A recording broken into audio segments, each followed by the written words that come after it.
سوچو، سنن دارمی کی روایت، ایک نوجوان اسلام لا چکا ہے، ابھی اسلام لایا، مسلمان ہوا ہے، اور دوسرے ہی دن آ کر کہہ رہا ہے اے اللہ کے رسول مجھے اجازت دیجئے کہ میں زنا کروں. لیجئے،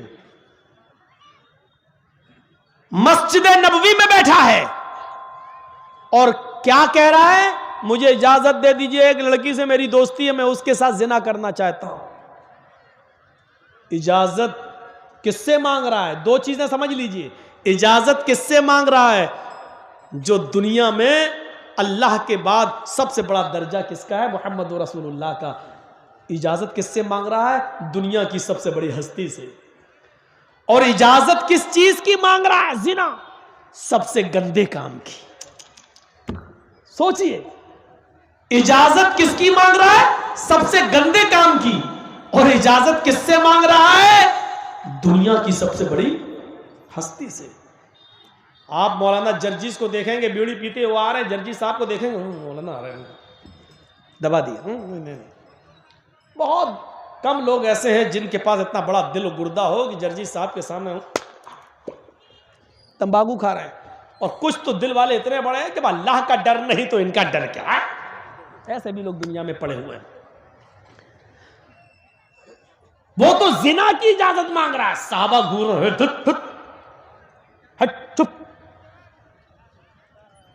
اللہ کے نبی نے صحابہ سے کہا نہ، ڈانٹو نہیں. مولانا جرجیز سے کوئی کہے کہ مولانا صاحب فلاں لڑکی سے دوستی ہے، گناہ کر لوں؟ میں کیا کہوں گا؟ چپ، میری ہمت کیسے پڑی اتنے بڑے گندے کام کی مجھ سے کہنے؟ چپ. صحابہ کیا ڈانٹ رہے ہیں، پھپ چپ ہٹ. اللہ کے نبی کہہ رہے نہیں، اس کو ڈانٹو نہیں. ادنو منی، یہ ہے حدیث کے الفاظ، مجھ سے قریب ہو جاؤ، میرے پاس آ جاؤ. وہ اللہ کے نبی کے پاس آیا. وہ سمجھ نہیں رہا ہے کہ ہم کیا، جس ماحول سے، جس سماج سے نکل کے آیا وہاں زنا کی کوئی حیثیت ہی نہیں. کپڑوں کی طرح لڑکیاں بدلی جاتی ہیں وہاں پر، آج اس کے ساتھ کل اس کے ساتھ پرسوں، کوئی حیثیت. اس ماحول سے نکل کے آیا، زنا کی اجازت مانگتا ہے، جبکہ زنا اسلام میں حرام ہے. لیکن اللہ کے رسول صلی اللہ علیہ وسلم کی حکمت دیکھیے، مصلحت دیکھیے، دور اندیشی دیکھیے. صحابہ ڈانٹ رہے ہیں، آپ کہہ رہے ہیں صحابہ سے نہیں تو اس کو مت ڈانٹو، میں سمجھاتا ہوں. بلایا، ادھر آؤ. کیا اجازت دے دیجئے. میں، آپ نے کہا زنا کرنا چاہتے ہو؟ جی. اچھا ایک بات بتاؤ، کیوں اس کے ساتھ یہ زنا کیوں کرنا چاہتے ہو؟ اللہ کے نبی وہ ہمیں اچھی لگتی ہے، اس سے ہماری دوستی ہے، تعلقات ہیں، نہ میں اس کے بنا رہ پاؤں گا نہ وہ میرے بنا رہ پائے گی. او یہ بات ہے. اچھا ٹھیک ہے. اوفو، انداز دیکھیے سمجھانے کا. اچھا ٹھیک ہے، ٹھیک ہے میں بھیج دوں گا، زنا کرنا ہے ٹھیک ہے دے دوں. لیکن یہ بتاؤ، اگر میں تم سے یہ کہوں کہ یہ کام تم اپنی ماں کے ساتھ کر لو تو کیا کرو گے؟ یہی ہونا چاہیے. یہاں بیٹھے ہوئے جتنے بھی لوگ جو موبائل پر لڑکیوں سے گفتگو کر رہے ہیں فون پر، ان سے کہا جائے کہ تم جن کی بہن بیٹیوں سے باتیں کر رہے ہو، اگر تمہاری بھی بہن بیٹی سے کوئی بات کرے تو تمہیں اچھا لگے گا؟ تو ایک دم غصہ، چپ. انداز یہی ہے اللہ کے رسول کا. آپ نے کہا اگر میں کہوں کہ یہ کام تم اپنی ماں کے ساتھ کر لو تو کرو گے؟ کہتا کیا؟ آپ نے کہا جو اس لڑکی کے پاس ہے وہ تمہارے ماں کے پاس بھی ہے. انداز دیکھیے، جو چیز حاصل کرنا چاہتے ہو وہ چیز تو تمہارے ماں کے پاس بھی ہے. کہتا ہے فدا کا بھی و امی یا رسول اللہ، اے اللہ کے نبی میرے ماں اور باپ آپ پر قربان. ایسا کون بے شرم اور بے غیرت انسان ہوگا جو اپنی ماں کے ساتھ، اس کی عزت کے ساتھ کھلواڑ کرے گا؟ ارے ان سے لے لیجئے جو لینا ہو قرآن، اتنی دور لے لیجئے. ایسا کون ہوگا؟ آپ نے کہا نہیں بالکل ٹھیک تم نے کہا کہ ایسا کوئی نہیں ہو سکتا جو اپنی ماں کے ساتھ غلط کام کرے. اچھا سوری، ماں کا نام لے کر میں نے آپ کے جذبات سے کھیلنا نہیں. اچھا ایک کام کرو، اپنی بہن کے ساتھ یہ کام کرو. کہتا کہ میرے ماں باپ آپ پر قربان، کوئی بہن کے ساتھ بھی نہیں کرے گا شریف انسان. آپ نے کہا اچھا بیٹی کے ساتھ؟ کہا اللہ کے نبی کیا کہہ رہے ہیں آپ؟ کوئی شریف النفس اپنی بیٹی کے ساتھ بھی یہ کام نہیں کرے گا. آپ نے کہا اچھا اپنی خالہ کے ساتھ، پھوپھی کے ساتھ، لاسٹ میں کہا چچی کے ساتھ. کہنے لگا نہیں. اب اللہ کے نبی نے کہا نوجوان اتنی سی بات مجھے بتا دو، جب تم اپنی ماں کے ساتھ، بہن کے ساتھ، بیٹی کے ساتھ، پھوپھی کے ساتھ، چچی کے ساتھ، خالہ کے ساتھ یہ کام نہیں کر سکتے ہو، تو جس لڑکی کے ساتھ تم یہ کام کرنا چاہتے ہو وہ بھی کسی کی ماں ہوگی یا بہن ہوگی یا بیٹی ہوگی یا بیوی ہوگی یا چچی ہوگی یا خالہ ہوگی. پھر وہ انسان کیسے یہ گوارا کرے گا کہ میری بہن کے ساتھ یہ کام کوئی کرے، بیٹی کے ساتھ یہ کام کرے، بھانجی کے ساتھ یہ کام کرے، چچی کے ساتھ یہ کوئی کام کرے، خالہ کے ساتھ کوئی غلط کام کرے. نوجوان جو تم اپنے لیے پسند نہیں کرتے ہو وہ کام تم دوسروں کے لیے کیوں پسند کر رہے ہو؟ دوسرے کے ساتھ کیوں پسند کرنا چاہتے ہو؟ کیا تم یہ پسند کرو گے کہ تمہاری بہن کے ساتھ کوئی غلط کام کرے؟ کہا نہیں. کیا تم یہ پسند کرو گے تمہاری بیٹی کے ساتھ کوئی غلط کام کرے؟ کہا نہیں. کہا وہ بھی کسی کی بہن بیٹی ہے.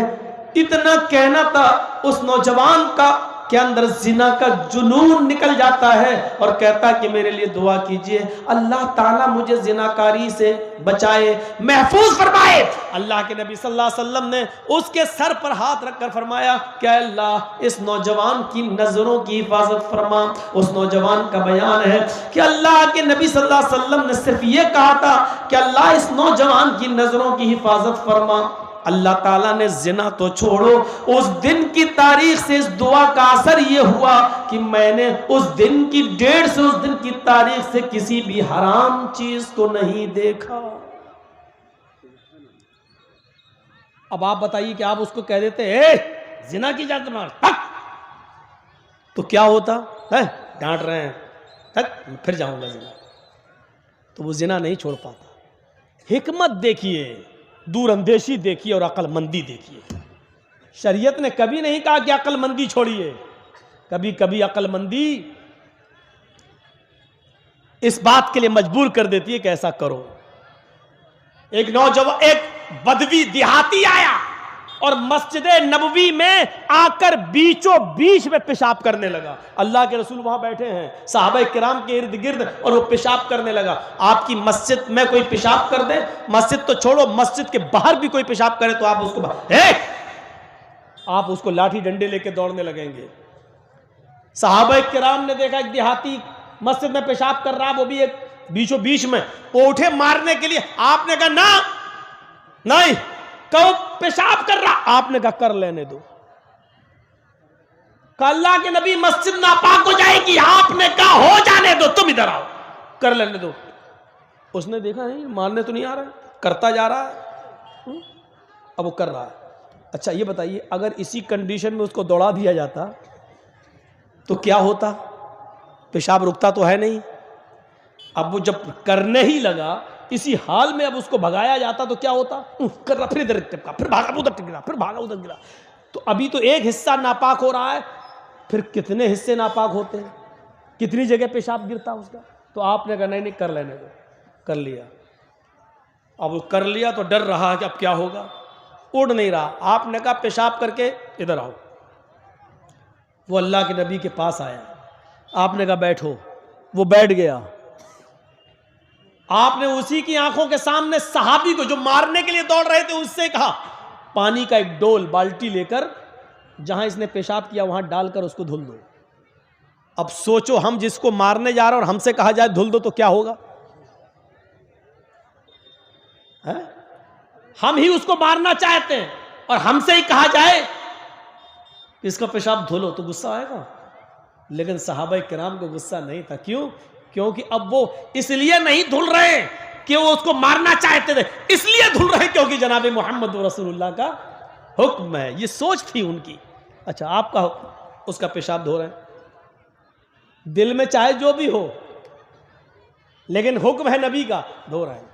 اور جب وہ دھل چکے اس کا پیشاب تو اللہ کے رسول اس دیہاتی سے کہہ رہے ہیں سنو یہ مسجد ہے, یہ اللہ کا گھر ہے, یہاں 5 وقت کی نماز پڑھی جاتی ہے, قرآن کی تلاوت ہوتی ہے, ذکر و اذکار ہوتا ہے, میں اللہ کا نبی ہوں, میرا نام محمد ہے, میرا باپ عبداللہ تھے, محمد ابن عبداللہ ہوں, مجھے اللہ نے رسول بنا کر بھیجا ہے, میں محمد رسول اللہ ہوں اور اللہ نے مجھے پیغمبر بنا کر بھیجا ہے, 5 وقت کی نمازیں فرض کی ہیں, یہ اللہ کا یہ نہیں کہہ رہے ہیں تم ایمان لاؤ, آپ نے توحید کی دعوت دے دی, رسالت کی دعوت دے دی, میں اللہ نے مجھے پیغمبر بنا کر بھیجا, 5 وقت کی نمازیں فرض کی گئی ہیں, یہاں نماز ہوتی ہے, اللہ کا ذکر ہوتا ہے, جاؤ آئے دیہاتی آئندہ اس مسجد کا احترام کرنا, کہیں باہر کہیں پیشاب کر لینا, لیکن اللہ کے گھر میں جہاں ذکر و اذکار ہوتا وہاں پیشاب مت کرنا, آئندہ اس بات کا خیال رکھنا. اس نے اللہ کے نبی کی شکل آج پہلی بار دیکھی ہے قریب سے, ابھی تک سنتا تھا جادوگر ہے, یہ ہے, وہ ہیں, وہ پلٹتا جا رہا ہے, مسجد سے رخصت ہوتا ہے, لیکن بار بار پیچھے پلٹ کر دیکھتا بھی جاتا ہے, دیکھتا جا رہا ہے, آگے بڑھتا جا رہا ہے. پھر وہ اپنی قوم کے اندر گیا, سماج میں گیا اور کہنے لگا آئے میری قوم کے لوگوں, آئے میرے سماج کے لوگوں, آئے میری قوم کے لوگوں, آج میں نے محمد رسول اللہ کو اپنی آنکھوں سے دیکھا ہے. تم تو کہتے تھے وہ جادوگر ہے, تم تو کہتے تھے کہ وہ صابی ہے, تم تو کہتے تھے کہ وہ بددین ہے, تم تو کہتے تھے کہ وہ ایسا ویسا ہے. اللہ کی قسم تم جھوٹ بولتے تھے اس نبی کے بارے میں, نہ وہ جادوگر ہے, نہ وہ صابی ہے, نہ وہ بددین ہے. ما شتمنی وما قہرنی وما غضبنی, وہ ایسا ہے اس کی مسجد میں میں نے پیشاب کر دیا, اس کے باوجود نہ تو اس نے مجھے گالی دی ہے, ما شتمنی, نہ اس نے مجھے گالی دی ہے, وما قہرنی, نہ وہ میرے اوپر غصہ ہوا ہے, نہ اس نے مجھے ڈانٹا ہے, جھڑکا ہے, وما غضبنی, اور نہ ہی اس نے غیظ و غضب غصہ مجھے دکھایا ہے. لوگوں تم جھوٹے ہو, میں اسی کے پاس جاتا ہوں اور اپنا رشتہ اس سے جوڑتا ہوں. پھر وہ لوٹ کر آتا ہے اور اسی مسجد نبوی میں آ کر اللہ کے نبی سے کہتا ہاتھ یدک ابایک علی الاسلام, اپنا ہاتھ بڑھائیے, میں آپ کے ہاتھ پر ہاتھ رکھ کر اسلام قبول کرنا چاہتا ہوں. اور اس نے کلمہ پڑھا اور اسلام قبول کر لیا, اشہد ان لا الہ الا اللہ و اشہد ان محمدا عبدہ ورسولہ. مسجد میں پیشاب کرنے والے کو ڈانٹا نہیں, پھٹکارا نہیں, بھگایا نہیں, بلکہ پورے اطمینان کے ساتھ, سکون کے ساتھ اس کو پیشاب کرنے کی پرمیشن دی.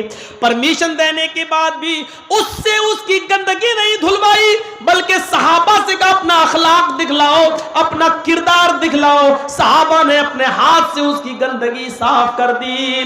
یاد رکھنا, اسلام مولانا جرجیز کی 2 گھنٹے 13 گھنٹے کی تقریر سے نہیں پھیلا, اسلام لمبی چوڑی تقریروں سے نہیں پھیلا, اسلام لمبی چوڑی کتابیں لکھنے سے نہیں پھیلا, اسلام معجزوں سے بھی نہیں پھیلا. اللہ کی قسم, نبی کے آنکھوں کے سامنے نبی کے معجزے دیکھنے کے بعد بھی لوگ اسلام نہیں لائے, چمتکار دیکھنے کے بعد بھی اسلام نہیں پھیلا. اتنا یاد رکھنا, لوگ چمتکار دیکھ کر, معجزے دیکھ کر اسلام نہیں لائے.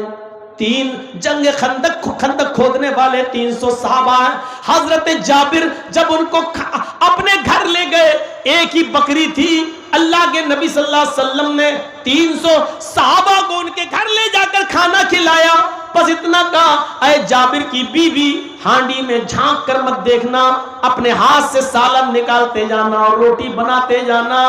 تھوڑا سا سالن, تھوڑی سی روٹی 300 صحابہ کو ہوئی. کافروں نے یہ منظر اپنی آنکھوں سے دیکھا, لیکن اس کے باوجود وہ اسلام نہیں لائے, وہ اسلام نہیں لائے. ابو جہل اپنے مٹھی میں کنکریاں لے کر کہتا ہے, اے محمد بتا دو میرے ہاتھ میں کیا ہے, اگر بتا دو گے میری مٹھی میں کیا ہے تو میں اسلام لے آؤں گا. وہ وعدہ بھی کر رہا ہے میں اسلام لے آؤں گا. اللہ کے نبی نے فرمایا اے ابو جہل مجھ سے کیا پوچھتا ہے؟ تیری مٹھی میں جو کنکریاں ہیں ان کو اس مٹھی کو کان میں لگا، وہ خود میرا کلمہ پڑھتی ہوئی سنائی نظر آئیں گی۔ ابو جہل نے بند مٹھی کان میں لگائی، ان کنکریوں سے آواز آ رہی تھی اشہدو ان لا الہ الا اللہ و اشہدو ان محمدن عبدہ و رسولہ۔ یہ منظر اپنی آنکھوں سے ابو جہل نے دیکھا اور ابو جہل کے ساتھیوں نے دیکھا، لیکن اس کے باوجود وہ اسلام نہیں لایا۔ نہ ابو لہب بدلا، نہ ابو جہل بدلا۔ اسلام چمتکار دیکھنے سے، نبی کے معجزے دکھانے سے اسلام نہیں پھیلا۔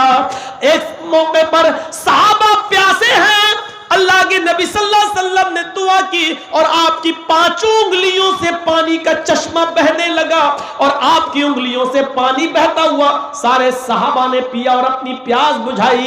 اس کو کافروں نے اپنی آنکھوں سے دیکھا لیکن اسلام نہیں لائے۔ اللہ کے نبی سے مطالبہ کیا گیا چاند کے 2 ٹکڑے کر دو، ہم اسلام لے آئیں گے۔ اللہ کے نبی نے انگلی کا اشارہ کیا جس سے چاند کے 2 ٹکڑے ہو گئے اور پوری دنیا میں چاند کے 2 ٹکڑے دیکھے گئے، لیکن یہ جیتا جاگتا معجزہ دیکھ کر بھی لوگ اسلام نہیں لائے، ایمان نہیں لائے۔ یہ مت دیکھو کہ کوئی چمتکار ہوگا تو ہم اسلام لائیں گے۔ اسلام کا چمتکار تو محمد رسول اللہ نے دکھلایا، لیکن قوم اسلام نہیں لائی، ایمان نہیں لائی۔ اسلام لائی ہے اور اسلام کے قریب ہوئی ہے تو اخلاق سے ہوئی ہے، کردار سے ہوئی ہے، کریکٹر سے ہوئی ہے، سوبھاؤ سے ہوئی ہے۔ اللہ کے نبی کا یہ اخلاق جب اس دیہاتی نے دیکھا کہ مجھ سے پیشاب بھی نہیں دھلوایا، اطمینان سے پیشاب کر لینے کی اجازت بھی دے دی، صحابہ سے میرا پیشاب صاف کرایا، پھر جا کر اپنی قوم میں کہتا ہے ما شتمنی وما قہرنی وما غضبنی، نہ گالی دی، نہ غیظ و غضب ڈھایا اور نہ ہی میرے اوپر غصہ ہوئے، پھر آیا اور اسلام قبول کر لیتا ہے۔ میرے پیارے ساتھیوں، اس اخلاق سے اسلام پھیلا ہے، اس کردار سے اسلام پھیلا ہے۔ وہ نوجوان جو زنا کی اجازت مانگ رہا تھا، اس نے زنا کو اس لیے چھوڑا کیونکہ آپ نے اچھے اخلاق سے اس کو سمجھایا، اچھا کردار اس کے سامنے پیش کیا، اس لیے وہ آج وہ سمجھ جاتا ہے۔ میرے پیارے بھائیوں، یہی چیز ہمیں اور آپ کو سمجھنا چاہیے، اچھا کریکٹر اور اخلاق ہمارے اندر پیدا ہونا چاہیے۔ جب تک اخلاق اچھا نہیں ہوگا، ہمارا کریکٹر اچھا نہیں ہوگا، دنیا اسلام سے دور رہے گی۔ اگر چاہتے ہو کہ دنیا اسلام سے کے قریب آئے تو ہمیں اپنا بازو نرم کرنا ہوگا، اپنی گردن جھکانی ہوگی، ہمیں نرم لہجے میں گفتگو کرنی ہوگی، ہمیں نرم لہجے میں گفتگو کرنی ہوگی اور لوگوں کا دل جیتنا ہوگا، تب لوگ اسلام کے قریب آئیں گے۔ میرے بھائیوں، یہ اچھا اخلاق اور اچھا کردار ہے جو لوگوں کو اسلام کے قریب کرتا ہے۔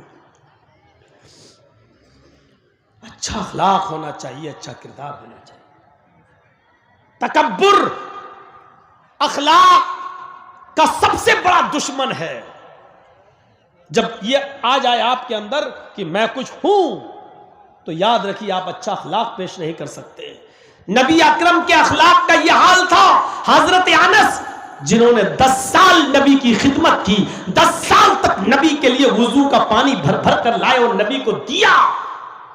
حضرت انس 10 سال نبی کی سیوا کرنے کے بعد 10 سال کا تجربہ بیان کرتے ہیں اور کہتے ہیں اللہ کی قسم میں نے 10 سال نبی اکرم کی خدمت کی، 10 سال نبی اکرم صلی اللہ علیہ وسلم کے کپڑے دھوئے، 10 سال نبی کا سر دبایا، 10 سال نبی کا پیر دبایا، 10 سال نبی کے لیے کنویں سے پانی کھینچ کر وضو کے لیے لوٹا بھر بھر کے دیا، 10 سال میں نے نبی کی خدمت کی، لیکن اس 10 سال کی زندگی میں کبھی اللہ کے رسول نے مجھے ڈانٹا نہیں کسی ایسے کام پر جس کو کہا ہو کر دینا، اے انس یہ کرتا دھل دینا تم میرا، میں جا رہا ہوں نماز کے لیے اور تم بھی چلو، نماز پڑھنے کے بعد تم میرا کرتا دھل دینا، اور میں بھول گیا یا چھوٹا تھا میں نے کرتا نہیں دھویا۔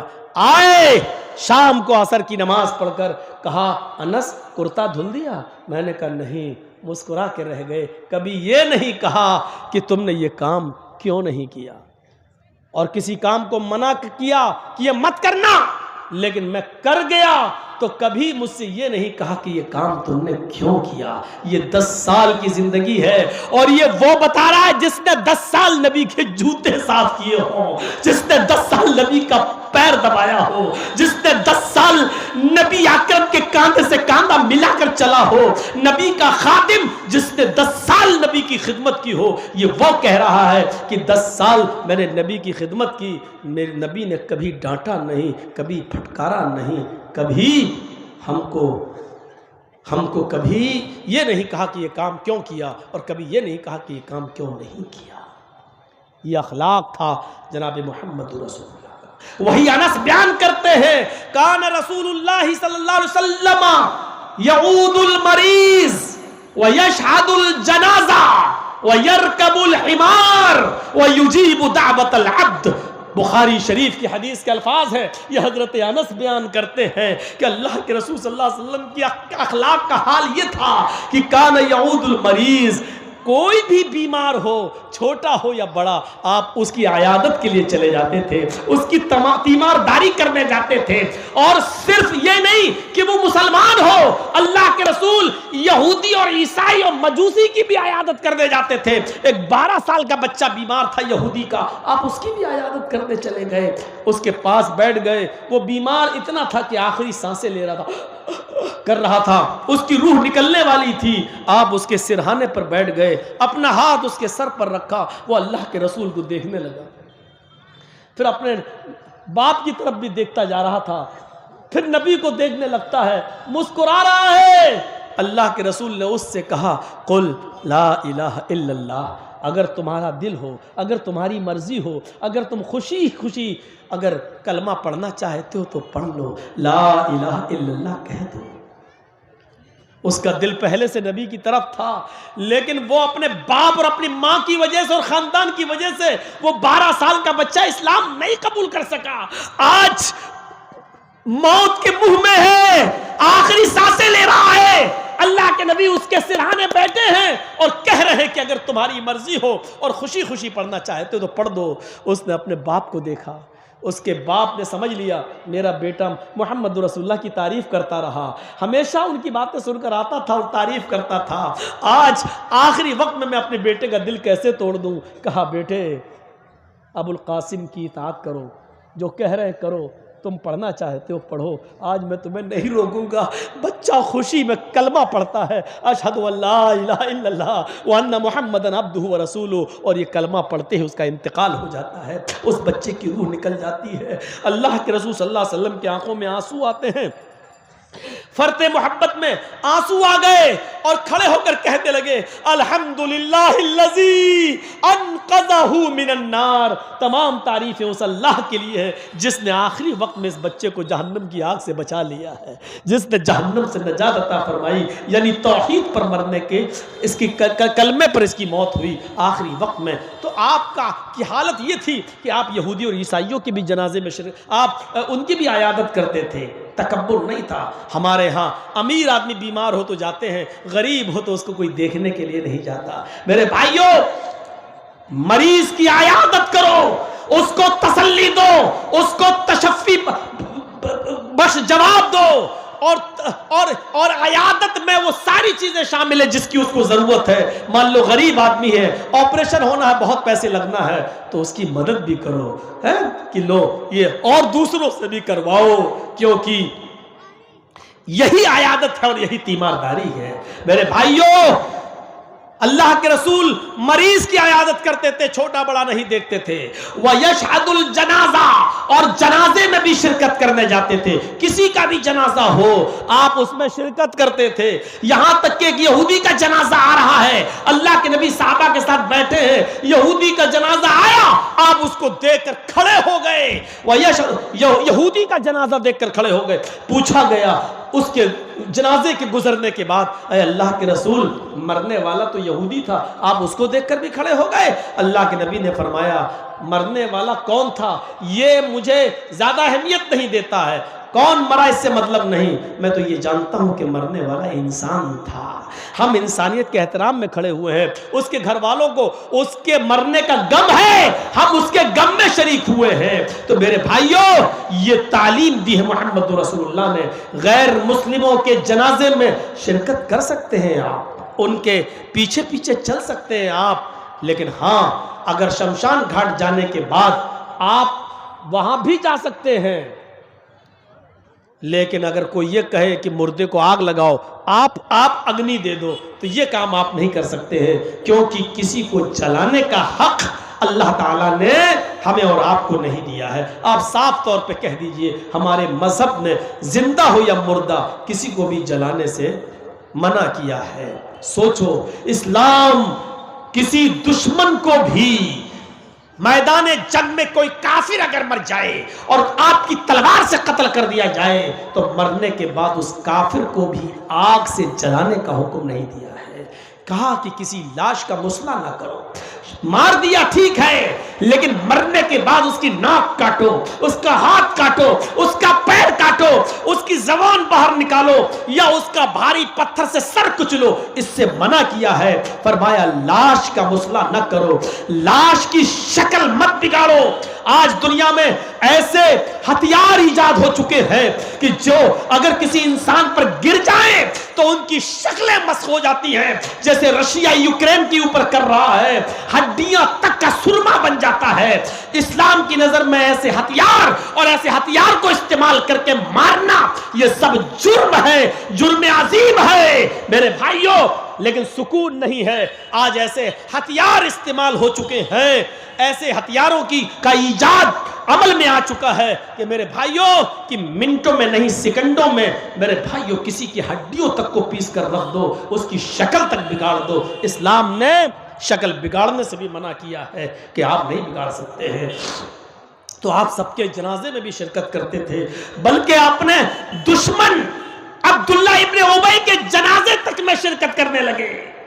وہ دشمن جس نے محمد رسول اللہ کو گالی دی، نبی کی بیوی کو پر زنا کی تہمت لگائی اور کہا کہ عائشہ فلاں فلاں آدمی کے ساتھ غلط تعلقات ان سے قائم ہوئے۔